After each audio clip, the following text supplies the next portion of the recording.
الحمد لله والصلاة والسلام على رسول الله. السلام عليكم ورحمة الله وبركاته. سلام كجدال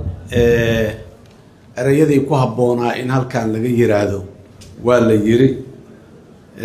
هو جميع شيء هذا ما سيهايو قدوميها ولصي بالماء برلمان ككلية معها عدة ده دون السنة وحلا بيجي جرينه أنا لقيت ما وضعه إن هذا اللي يرى قدوميها دي وحي بارانك وحي لو يقين وناق يهول كرنمada ah laga waayo saan la biir jiro wala dhahaya baarmaankaas khilaaf iyo dagaal iyo colaad iyo maxaan ku yiraahdaa laguma aqoonin marka la barbar dhigo baarlamaanadii hore soo jiri jiray runtii aad iyo aad ayaan u bogaadinayaa baarlamaanka jamhuuriyadda federaalka Soomaaliya labadiisa aqalba sida ay runtii isaga xil saareen waajibaadkii saarnaa in ay sida ugu habboon ee suurtagal ahayd waqtiyadii la soo dhaafay in ay u gutaan runtii howl aad iyo aad u weyn oo taariikhi ay ahayd dalkana meel aad iyo aad u fiican ay soo gaarsiiyeen inta dhimanna waa sida dhameystirmi doonta Soomaaliyana deganaanshiyahaas un bay u baahan tahay qaylada iyo sawaxanka iyo aflagaadada iyo maxaan ku rahaa hadallada aan qofka mas'uulka ah ee ummadan mas'uulka ah aan ku habboonayn in ay afkiisa ka yimaadaan iyo colaadaha baarlamaankan waxaan soo marnay kuraas la jijibiyo alaab la jijibiyo mikrofon xadkiisa la gogoy dhiig maxaan ku rahay xildhibaanada ka yimid oo dhulka daadsan oo kaamiro lagu sawiraayo wax badan oo taariikh hore la soo maray alxamdulillah laguma khasaarin waxba lagu soo bartay waxaas inay waxba keeni waayeen wanaag ka imaan waayay qurux ka imaan weyday sharaf ka imaan weyday la arkay waa laga leexday meel ayaa la iska dhigay marka runtii waxaan leeyahay baarlamaanka aad iyo aad ayuu u mahadsan yahay waana bogaadina waana rajaynaa in inta ka dhiman xilkiisana ay si fiican ku dhamaato howl aad iyo aad u badanna waaba taalaabo yani dalkaani sanado badan ayuu u baahan yahay in shuruuc loo dejiyo cusub iyo shuruucdii hore in dib loo eego intaba marka hawshaas meel fiican ay socotaa guud ahaan xildhibaanada sharafta waxaan rabaa si kooban in ugu sheego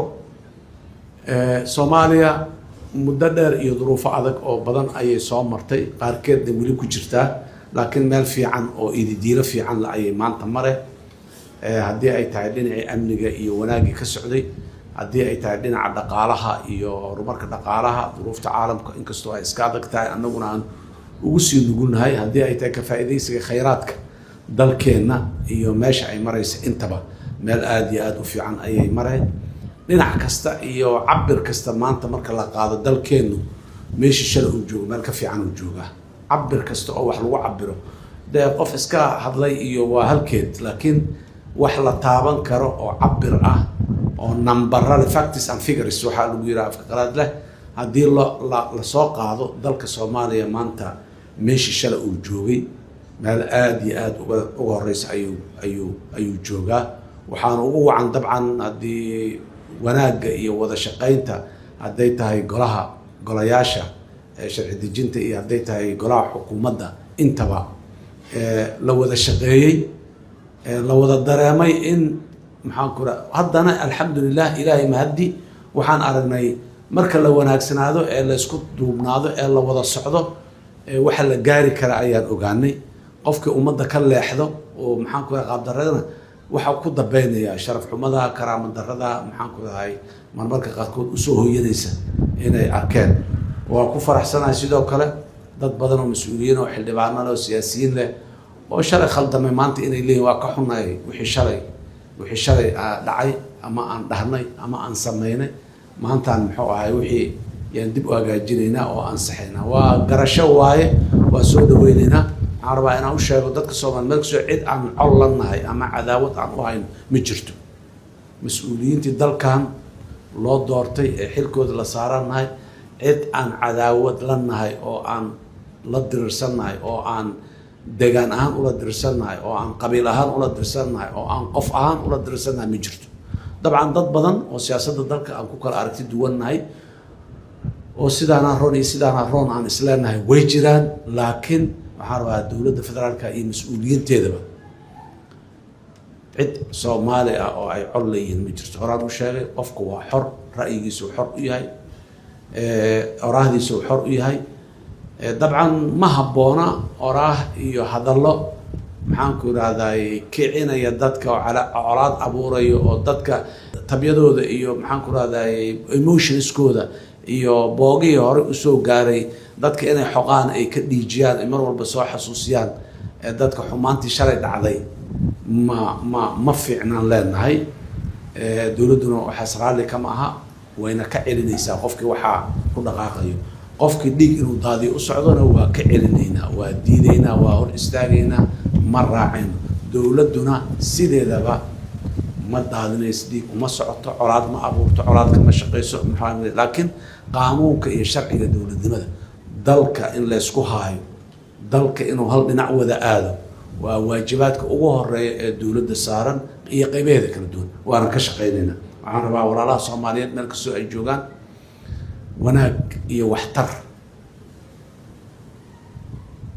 iyo cizi iyo karaamo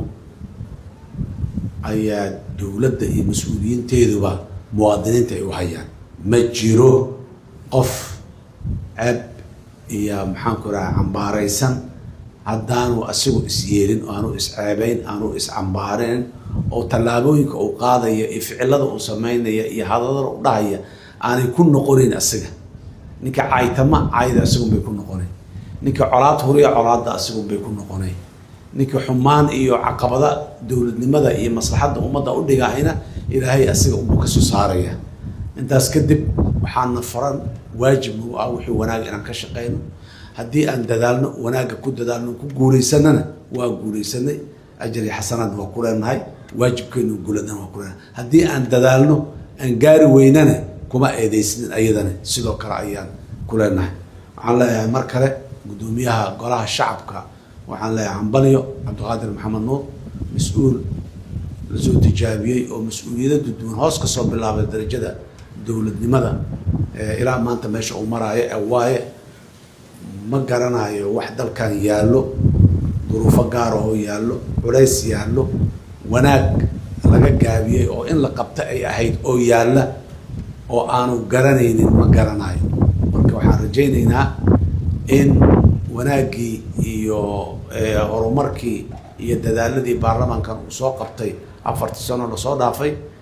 in uu guddoomiyaha cusubna meeshiisa kasii wadi doono, muddada sanadka ay baarlamaanka u dhiman inuu sii hagaaji doono oo uu quruxdiisa ku dhammaystiri doono ayaan rajaynaynaa. mar kale hambalyaan leeyahay asiga, mar kale hambalyaan leeyahay golaha shacabka ee baarlamaanka federaalka Soomaaliya sida qurxoon oo dhib la-aanta ah, culays la-aanta ah u doortay guddoomiyaha cusub.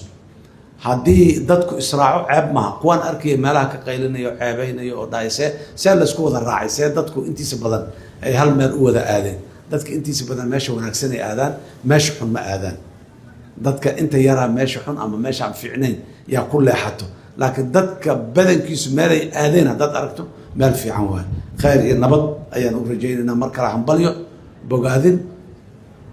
aan u rajaynayaa golaha shacabka, gaar ahaan guud ahaan baarlamaanka federaalka Soomaaliya. aad iyo aad aa umahadsantihiin. wassalaamu calaykum waraxmatullaahi wabarakaatu.